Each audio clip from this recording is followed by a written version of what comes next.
அல்ஹம்துலில்லாஹி ரப்பில் ஆலமீன் வல் ஆகிபத்து லில் முத்தகீன் வஸ்ஸலாத்து வஸ்ஸலாம் அலா ரசூலிஹில் கரீம் அம்மாபாத்.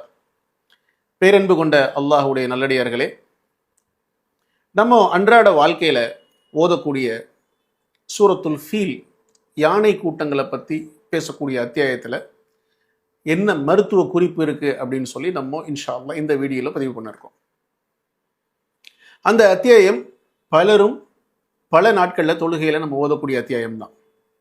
அலம் தர கைஃப ஃபஅல ரப்புக பி அஸ்ஹாபில் ஃபீல் அப்படின்னு சொல்லி அல்லாஹ் ஆரம்பம் செய்யக்கூடிய அந்த அத்தியாயம். அந்த அத்தியாயத்தில் அபாபில் பறவை கூட்டங்கள் ஒரு மிகப்பெரிய யானை கூட்டத்தை புசுக்கி கூலமாக மாத்துச்சு அப்படின்னு சொல்லி அல்லாஹ் பதிய வைப்பான். இந்த அத்தியாயத்துக்கும் நமக்கும் என்ன ரிலேஷன்ஷிப்?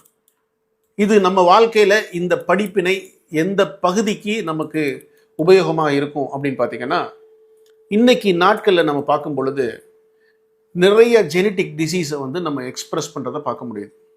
சின்ன குழந்தைங்கள்லேருந்து பெரியவங்க வர டயபெட்டிஸில் ஏகப்பட்ட ஜெனட்டிக் ப்ரீடிஸ்போசிஷன். ஒபிசிட்டின்னு எடுத்துக்கிட்டிங்கன்னா நிறைய ப்ரீடிஸ்போசிஷன். அதே நேரத்தில் ஆட்டிசம் எடுத்துக்கிட்டிங்கன்னா இன்றைக்கி நிறைய குழந்தைகள் ஆர்டிஸ்டிக் டிசீஸில் சஃபர் ஆகிறத பார்க்க முடியுது.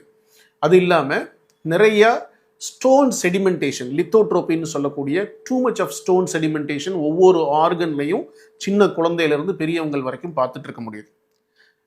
தயவு செய்து புரிஞ்சுக்குங்க, நீங்கள் நினைக்கிற மாதிரி உணவு பராமரிப்பு முறைகள்னாலேயோ உங்கள் வாழ்க்கை முறைகள்னாலேயோ இல்லை.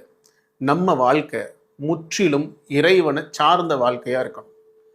அதாவது இந்த சூரத்துல் ஃபீல் அப்படின்ற இந்த அத்தியாயம் யானை கூட்டங்கள் எதை அழிக்கிறதுக்காக வந்தது அப்படின்னு வரலாற்றில் பதியப்படும் பொழுது, இந்த யானை கூட்டங்கள் கஅபத்துல்லாவை இடிக்கிறதுக்காக வந்தது. கஅபாவுடைய வரலாறு என்னங்க? இப்ராஹிம் அலைஹிஸ்ஸலாம் அல்லாஹுடைய முழுமையான நம்பிக்கையில் மனைவியையும் மகனையும் ஒரு வெட்ட வெயிலில் விட்டுட்டு வராங்க. அந்த வெட்ட வெயிலில் விட்டுட்டு வந்த தன் மனைவியும் மக்களும் அல்லாஹ்வை நம்பி அல்லாட்ட முறையிட்டு என்றும் வற்றாத ஒரு ஆக்சிஜன் டிசல்யூஷன் ரேட் அதிகமாக கொண்ட ஒரு நீர் ஊற்று இன்னைக்கும் நமக்கு ஒரு எடுத்துக்காட்டும் சான்றா அல்லாஹ் கொடுத்துருக்கான் இல்லையா?